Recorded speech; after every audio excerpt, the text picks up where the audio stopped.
అందరికీ నమస్తే అండి. తెలుగు భాష అన్న, తెలుగు మీడియా అన్న, తెలుగు వ్యక్తులు అన్న కొన్ని తరాలకు గుర్తుండిపోయే పేరు రామోజీరావు గారు. భాషకు ప్రావీణ్యం తెచ్చారు, మీడియాకు వన్నె తెచ్చారు. అలాగే ఆ వ్యక్తిత్వానికి, ఈ ప్రాంతానికి కూడా ఒక రకమైన కీర్తి ప్రతిష్టలు సంపాదించారు.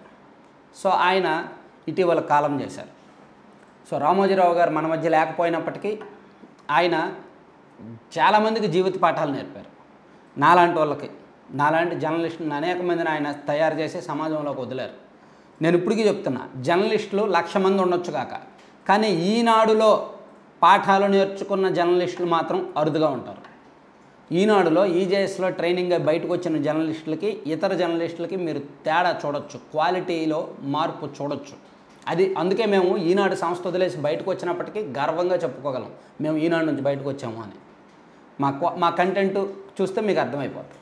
సరే, అది పక్కన పెడితే రామోజీరావు గారికి గురించి అంటే ఆయనకు పద్మవిభూషణ్ అవార్డు వచ్చింది, లేదా ఆయనకి ఏ అవార్డులు ఇచ్చినా సరే తక్కువే. సో ఇప్పుడు రామోజీరావు గారి విగ్రహాలను దేశవ్యాప్తంగా కొన్ని చోట్ల నెలకొల్పడానికి కొన్ని ప్రయత్నాలు జరుగుతున్నాయి. ఆల్రెడీ మన విజయనగరం ఎంపీ కలిశెట్టి అప్పలనాయుడు గారు, ఆయన ఒకప్పుడు ఈనాడులో రిపోర్టర్గా పనిచేశారు. ఈనాడులో రిపోర్టర్గా పనిచేస్తూనే రాజకీయాల్లోకి వచ్చి తెలుగుదేశం పార్టీలో అంచెలంచెలుగా ఎదిగారు. ప్రస్తుతం ఎంపీగా ఉన్నారు. సో ఆయన ఎంతైనా రామోజీరావు గారికి భక్తుడు, విధేయుడు.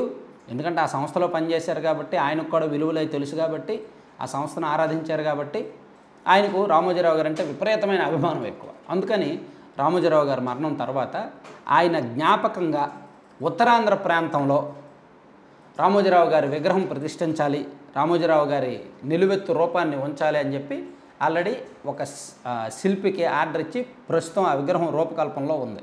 మీకు ఆ ఫోటోలు పెడతాను, ఒకసారి చూడండి. ఈ విగ్రహం ఉత్తరాంధ్ర విశాఖపట్నంలో ఎక్కడైతే రామోజీరావు గారు మొదట 1974 ఆగస్టు 10వ తేదీన విశాఖపట్నంలోని సీతమ్మధారలో ఈనాడు ఫస్ట్ ప్రింటింగ్ ఎక్కడ జరిగిందో ఆ ప్రాంతంలో రామోజీరావు గారి విగ్రహ స్థాపనకు ఆల్రెడీ అనుమతులు తీసుకున్నారు. అక్కడ మున్సిపల్ కమిషనర్ని, అక్కడ అలాగే ప్రజాప్రతినిధులని, అధికారులను అందరినీ అనుమతులు తీసుకొని అక్కడ ప్రతిష్ఠ కార్యక్రమం జరుగుతోంది. అక్కడితో పాటు ఉత్తరాంధ్రలో మరో ప్రాంతంలో కూడా నెలకొల్పడానికి సన్నాహాలు చేస్తున్నారు. దాంతోపాటు ఈనాడు పత్రికను ఎక్కడెక్కడ ఒక తెలుగు పత్రిక దేశవ్యాప్తంగా ఇతర నగరాలకు, ఇతర రాష్ట్రాలకు కూడా వెళ్ళడం ఓన్లీ ఈనాడుకే సాధ్యమైంది. ఈనాడే ఫస్ట్ ఆ పందా ప్రారంభించింది. ఆ తర్వాతే వేరే పత్రికలన్నీ వెళ్ళాయి. ఈనాడు వెళ్తుంది కదా, మనం ఎందుకు వెళ్ళలేము అని. సో అందుకు ముంబై, బెంగళూరు, ఢిల్లీ, ఈ నగరాల్లో, చెన్నై, ఈ నగరాల్లో కూడా, అంటే ఈనాడు పత్రిక ఏ ఏ నగరాలకు వెళ్ళిందో ఆ నగరాల్లో కూడా తెలుగు ప్రజలు ఎక్కువగా నివసించే చోట, ఈనాడు సర్క్యులేషన్ ఎక్కువగా ఉండి తెలుగు ప్రజలు ఎక్కువగా నివసించే స్థలాల్లో రామోజీరావు గారి విగ్రహం పెట్టాలి కూడళ్ళ దగ్గర అనేది ఆ ఎంపీ గారు ఆలోచన. సో అందుకు ఆయన ప్రధానమంత్రి నరేంద్ర మోదీ గారికి లేఖ రాశారు. అలాగే ఆ రాష్ట్రాల ముఖ్యమంత్రులకు కూడా అఫీషియల్గా తన లెటర్ హెడ్ నుంచే లేఖ రాశారు. ఇలా సో ఈ ప్రాంతంలో విగ్రహం నెలకొల్పాలనుకుంటున్నాము, మీరు అనుమతి ఇవ్వండి అని అడుగుతున్నారు.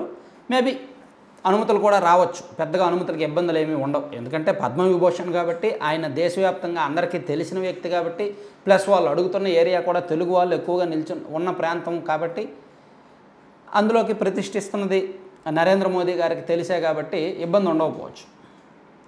ముంబై, ఢిల్లీ, బెంగళూరు, చెన్నై, ఈ 4 నగరాలతో సహా హైదరాబాదు, అలాగే ఇతర ప్రాంతాల్లో కూడా ఎక్కడైనా పెట్టడానికైతే సన్నాహాలు జరుగుతున్నాయంట. ప్రస్తుతానికి అది మనకు ప్రాథమికంగా ఉన్న సమాచారం.